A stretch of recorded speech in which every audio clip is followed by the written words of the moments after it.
Flag স্ট্যান্ডের ঠিক গা দিয়ে যে চূড়াটা দেখা যাচ্ছে এটা হচ্ছে 0.5104। এই অঞ্চলটা দিয়ে পাকিস্তান সেনা দখল নিয়েছিল।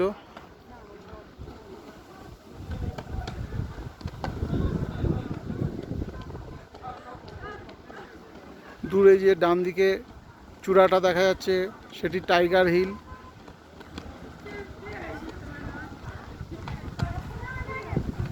বাঁ দিকেরটা রাইনো নোজ।